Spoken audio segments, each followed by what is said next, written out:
What's up, guys? Jeremy Clark, Phils Jackson on Twitter.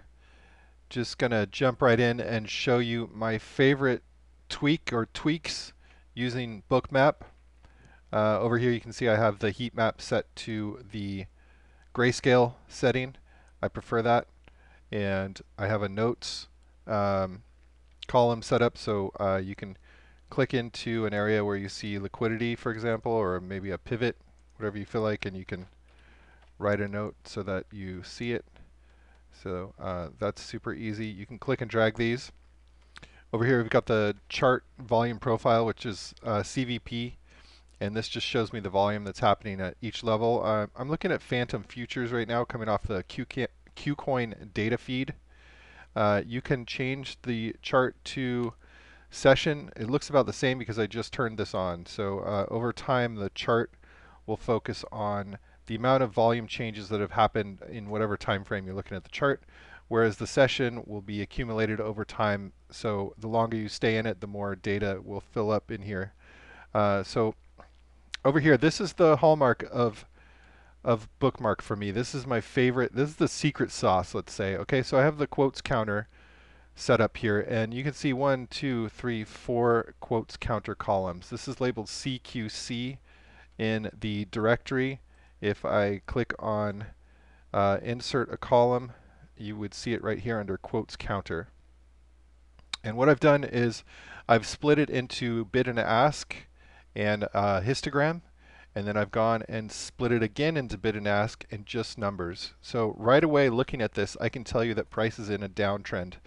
And the reason why is in the ask column here, there's a lack of liquidity. There's a liquidity void right here that's visible on the ask side. So there's a ton of liquidity up above on the bid side and also on the ask side, but there's an imbalance here heading down. So I know that price is in a downturn. I can tell that without looking at the chart, without looking at anything else.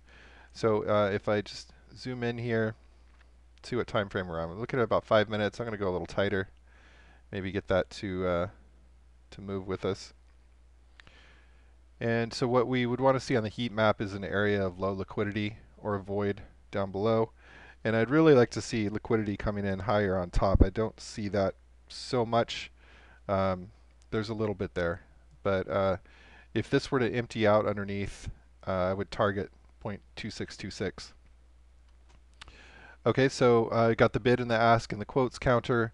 Got the bid and the ask histogram. Now the way I use the histogram, this by the way is the VWAP line for each. So sometimes this will differ. You can see the VWAP is a little bit lower for the sellers, meaning the sellers are hitting the price a little lower and buyers are hitting the price a little higher. So what I look for, if price is to continue down, I want to see this 294 getting bigger in the ask side. And so you can see it just jumped to 321, but all of a sudden we're balanced. You know, see there's a void here on the bid side, there's a void on the ask side. So price may be trying to turn around here. As you can see, we're kind of running out of sellers on the histogram. We're running out of buyers on the buyer histogram. So it's kind of caught in this little consolidation area right here. And you can see that it's kind of consolidating. It looks like it's running into some liquidity at 0.2631. That was the level I marked when I first turned it on. Okay, so moving on, going over here to the DOM. So this is the market depth, and you can actually order off of this. There is an order menu. If you click on this lock up top, it brings up your order menu. You can order off the chart or off the DOM or both, and you can set your size, and you can. This gives you like your profit and your targets and all that stuff. And then down here, you want to turn on your brackets, your take profits, your stop loss. This TS is for a trailing stop loss, and this is OCO is one cancels the other. I don't really use that so much, but just for fun, let's go ahead and run an order of like let's do 100. 2100. I'll set it to 102. All right, 100. I'm gonna just mark it in and see what happens here. See if this is working. There we go. So you can see I marked it in at 2634. I've got a stop stop loss order set just below 2631, and I've got a I guess this is stop loss up here, and this is a take profit down here. It looks like maybe I went short. I didn't even look what I did there. I was just trying to demo this for you. Okay, so moving on. Got the DOM set up. The reason I like to use the market depth column instead of the current order book column is because it gives you these red and green numbers, which I think is really cool. So you got red numbers in the ask, you got green numbers in the bid. And next to that, we've got the delta, this little plus minus sign, plus minus sign. So I have an ask delta set up, and this shows me that 32,000 phantom coins are being added to the ask. These are passive sellers. And then over here, we've got 20,000. So we've got 31,000 competing with 37,000. You can see it's a little bit balanced, but again, we've got a liquidity void underneath on the sell side. That tells me prices again in a downturn. We've got a bunch of orders stacking up. Now these are passive orders that have not made it over to the DOM yet. These are waiting to get pulled. A market maker can take these at any time and put these over on the DOM. But in the meantime, they are just passive limit orders. They're not paired up. They're not going to fill until they get pulled over here. So the DOM, or the market depth, this is where all the action is actually taking place. This is the open interest where people are placing orders hoping they get filled. So you might place a stop order up here if you're short, or you might place a buy order up here if you think price is going to turn around and you want to catch it before it does. It could be anything like that. I don't know exactly what these orders are, but I do know that there's an excess of liquidity to the buy side, or I'm sorry, to the top side. That indicates an excess of supply, and there's a lack of demand down here. This liquidity void needs to be filled, hence price is dropping. Okay, so moving on over here, we've got the time and sales. You can add a filter. So only look at, certain sizes. You can focus just on the buys. You can focus just on the sells. And sometimes what I like to do is do both. Okay, so I'll set one to buy, one to sell. You can see there's a lot more sellers at a minimum size of 1,000 than there are buyers over here. Minimum size 1,000. Oops, 1,000. Okay, so there's a lot more sellers, not as many buyers. So I'm going to close this one out, hide that, go back to all because I'm just watching this. I'm going to get rid of my filter here because I just want to see all the orders that are coming in.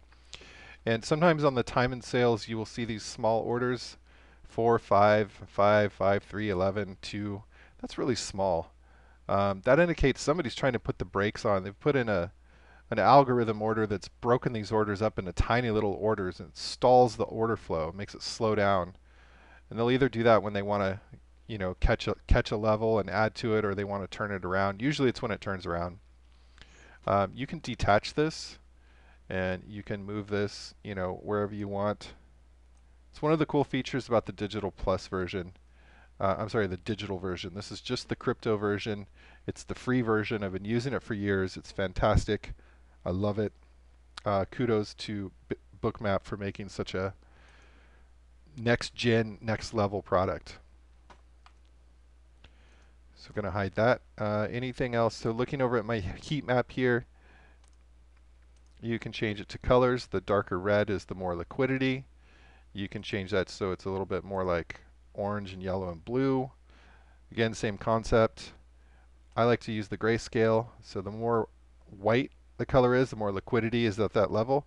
The more black the area is, the more it's empty of buyers and sellers. I'm going to close out my buy panel here. And yeah, there's a couple other settings. I have my volume dots set to 2-dimensional instead of 3-dimensional. And they're see-through, so I can see through it a little bit because I like to keep these small. I feel like they get in the way. I like to see what's happening at that level. Oh, and then the T column here. You'll notice I have T, T, T, T. The 4 T columns. I'm using those as dividers. These are the market orders that are coming in. So on the left of that, these are limit orders. These are passive. It takes a market order to fill that order. And so you can see that we just got 59.20 market sells hit the bid. So buyers, there were 59.20 buy orders that just got filled by a market order. And so again, that's indicates price is probably going down. Okay, now we got 42.76 buyers just hit the ask. We got 3,000 hitting the ask, so price is turning around now. And now I'm going to watch right here, 724 in this little green box. I want to see that getting added to if price is really going to turn around here. 725, 884. So it's struggling a little bit. And then on this histogram, I can see we can only go this far. There's only open interest to this level, extra open interest. And so usually price will come up to this level and it'll kind of peter out. You'll see a small number below 33, like even at a 2, or like now we've got a 17. It'll just kind of run out of interest, and you'll know that even if it bounces, it's not going to go that much higher unless it starts getting added to. You can see we've got some volume happening here, some buy volume at 2638. So that's a good sign. I want to see that 87 growing. I want to see this 18 on the ask side kind of shrinking or staying the same. I'd like to see a bunch of orders stack up down here. These could be stop orders, buy orders, whatever. And then if I really want to hone in on what's happening, again, I'll look over here at the market depth. We've got 56,785 going against 29,713. So there's almost double the amount of buyers on the spread here. So that's a good sign that price is going to continue upwards. And you can see we've got a little bit more stacking happening on the ask side, open interest. Looks like we're getting some orders coming in. So let's just watch the 66 right here on the bid side and see if it gets added to. And we've got 630 in the best bid. These are 630 passive limit orders waiting to get added to, or to get added to the queue or paired up on the DOM. So it looks like they continue to get added to. So there could be a little bit of icing happening here. I'm just watching to see if we get any more orders filling in that best ask box, or that up above the 66 is just kind of holding. So I'd like to see that getting added to. I'm not seeing much. Let's look back over here at the DOM. So there are orders coming in on the DOM, and we just got added to.